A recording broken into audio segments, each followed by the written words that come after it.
और ये अगर मांग चुनाव आयोग हमारी मांग मानता नहीं है, भारत बंद करेंगे, भारत बंद करेंगे।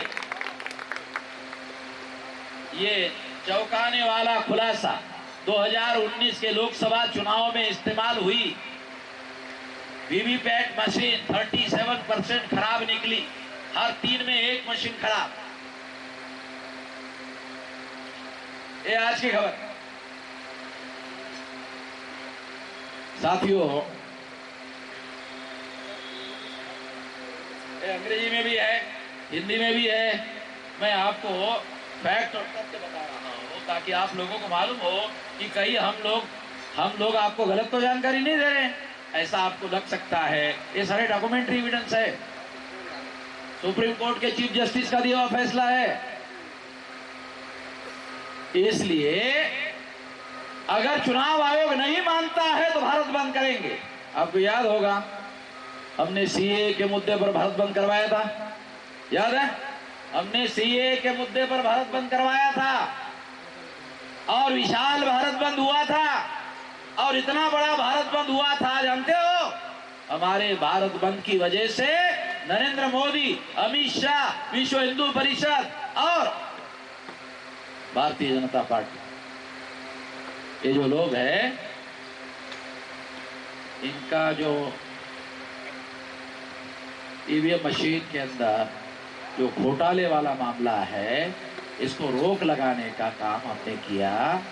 और ऐसा ऑर्डर जो है वो हम लोगों के द्वारा लाया गया और वो ऑर्डर जो है वो इन लोगों को भी पता है।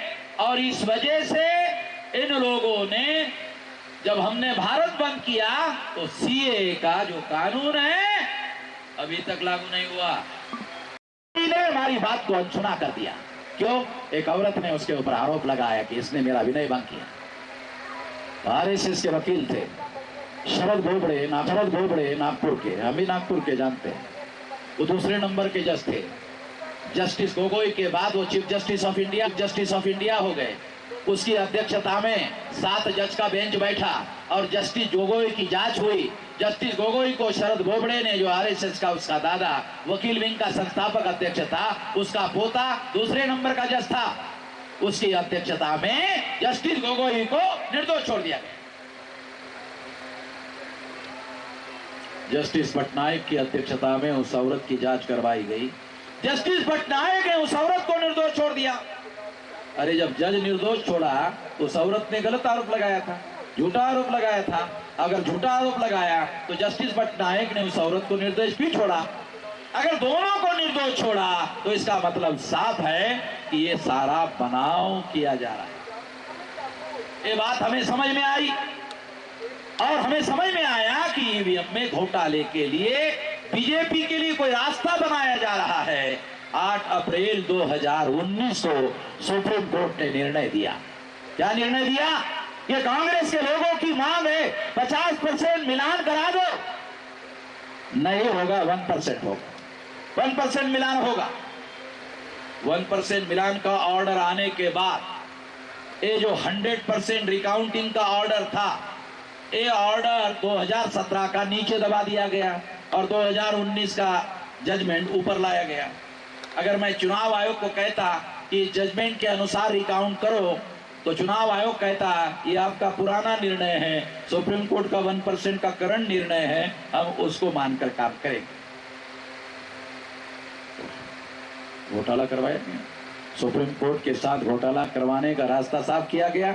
जब 1% का ऑर्डर हुआ तो आरएसएस, बीजेपी और नरेंद्र मोदी के लोगों ने अपने लोगों को, आरएसएस के लोगों को, बीजेपी के कार्यकर्ताओं को इकट्ठा किया और कहा, जो वोट करने को जाओगे ना, एक आदमी वोट को जाएगा, एक वोट नहीं डालेगा। एक आदमी वोट को जाएगा, एक वोट नहीं डालेगा, तो एक से ज्यादा वोट डालेगा। आप बोलेंगे ऐसे कैसे हो सकता है? चलो लो सबूत लो। आपको इस इधर उधर का सबूत नहीं बताता हूं, नरेंद्र मोदी का ही बता दो। नरेंद्र मोदी को 2019 के चुनाव में 11 लाख लोगों ने वोट दिया। मशीन से कितना निकलना चाहिए? 11 लाख, 12,87,000 निकले। 11 लाख लोगों ने वोट दिया तो 11 लाख लोगों ने वो 11 लाख वोट ही मशीन से निकलना चाहिए था। वोट कितना निकला? 12,87,000। ज्यादा कितना निकला? 1,87,000। हो गया डॉक्यूमेंट्री एविडेंस घोटाले का। ऐसा घोटाला कितनी सीटों पर हुआ? Out of 543, 373। ये चुनाव आयोग ने लिख कर दिया 373 में से बीजेपी ने कितनी सीटें जीती? 303। घोटाला कितने में हुआ? 373। कितनी सीटें बीजेपी को मिली? 303। आ रहा तो समझ में आ रहा? जितनी सीटों पर घोटाला हुआ वो आंकड़ा 373 का था और 373 में से 303 घोटाले से 100% घोटाले की सीटें बीजेपी ने जीती। आ रहा कुछ समझ में आ रहा? 8 बजे वोट काउंटिंग हुआ, 10 बजे बीजेपी आगे, 12 बजे बीजेपी आगे, 2 बजे बीजेपी आगे, 4 बजे बीजेपी आगे। राहुल गांधी टीवी पर आ गए। मैं देख ही रहा, काउंटिंग चल रहा था, मैं देख रहा। राहुल गांधी टीवी पर आ गए, आए और बयान दिया, मोदी जी आप चुनाव जीत गए हैं, कांग्रेचुलेशन। मोदी जी आप चुनाव जीत गए, कांग्रेचुलेशन। ऐसा कहकर राहुल गांधी तुरंत गायब हो। तो मोदी जी शाम को 4 बजे कितनी सीटों पर आगे थे? 304 सीटों पर, 340 सीटों पर। 340 सीटों पर मोदी एंड गठबंधन आगे था। कितनी सीटें 4 बजे जीती थी? एक भी सीट नहीं,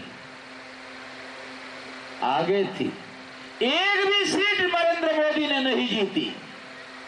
मगर Rahul Gandhi national president of Congress 4 बजे टीवी पर आए और आकर बयान दिया, मोदी जी कांग्रेचुलेशन, आप चुनाव जीत गए हैं।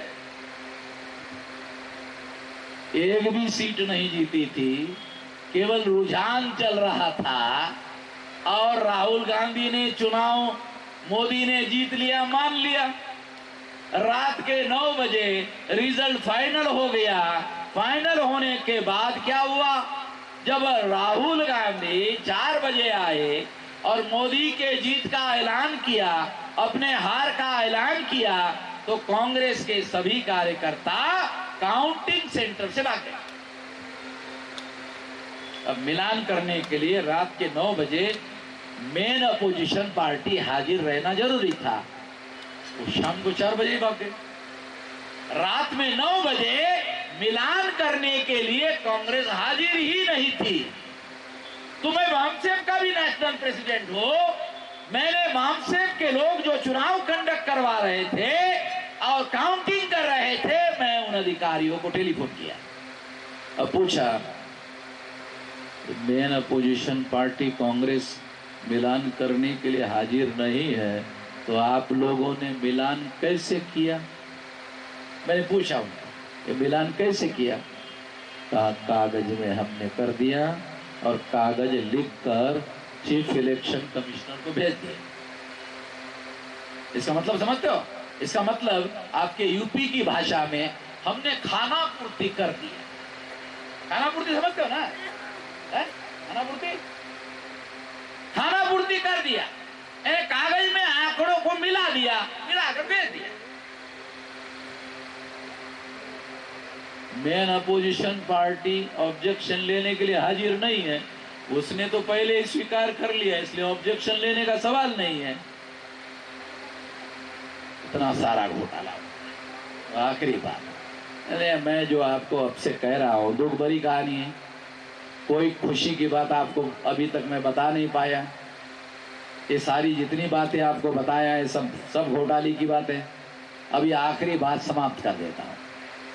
ये अब इस बात को रोकना कैसे है ना, ये सवाल है। ये सब चल रहा है, इसको रोका कैसे जाए। तो पहला काम कि ईवीएम में घोटाला होता है ये तो बताना पड़ेगा ना लोगों को। नहीं तो हमारे सुप्रीम कोर्ट ने निर्णय देने के बावजूद भी हमारे बहुत सारे पढ़े लिखे लोग हैं जो ऐसा कहते हैं नहीं ऐसा नहीं होता है, नहीं ऐसा नहीं होता है। ऐसा कहने वाले सभी लोग गधे की औलाद है। इतने सारे सबूत है। सुप्रीम कोर्ट का चीफ जस्टिस का फैसला है ये फैसला चीफ जस्टिस के द्वारा दिया हुआ फैसला है। तो गधा है चीफ जस्टिस है।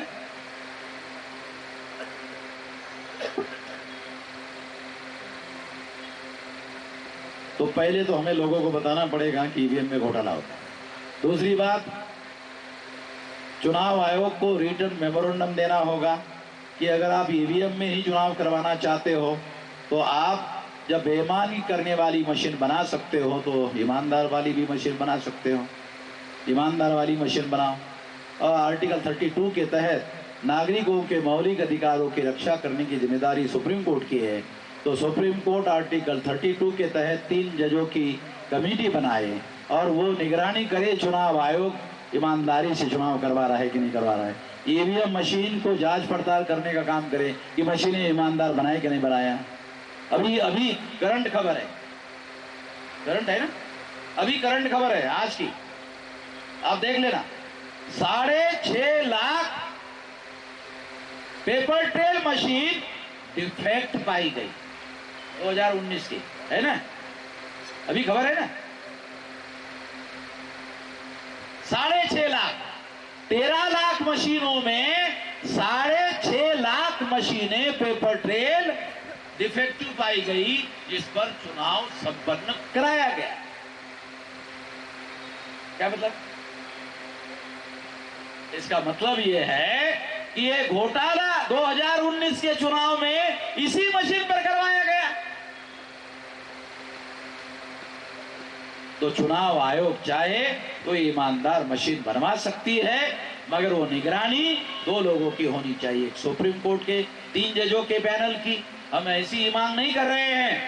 आर्टिकल 32 के तहत संविधान निर्माताओं ने नागरिकों के मौलिक अधिकारों की रक्षा करने की जिम्मेदारी सुप्रीम कोर्ट की लगाई है। इसकी वजह से मैं सुप्रीम कोर्ट से मांग कर रहा हूं, ऐसी मांग नहीं कर रहा हूं। वोट का अधिकार मौलिक अधिकार है, मौलिक अधिकार की रक्षा करने की जिम्मेदारी सुप्रीम कोर्ट की है। आर्टिकल 32 के तहत वो निगरानी कर सकता है चुनाव में, डे टू डे और मिनट टू मिनट। अगर डे टू डे और मिनट टू मिनट निगरानी करने का काम करे चुनाव आयोग का सुप्रीम कोर्ट, तो चुनाव आयोग गड़बड़ी करने का काम नहीं कर पाएगा।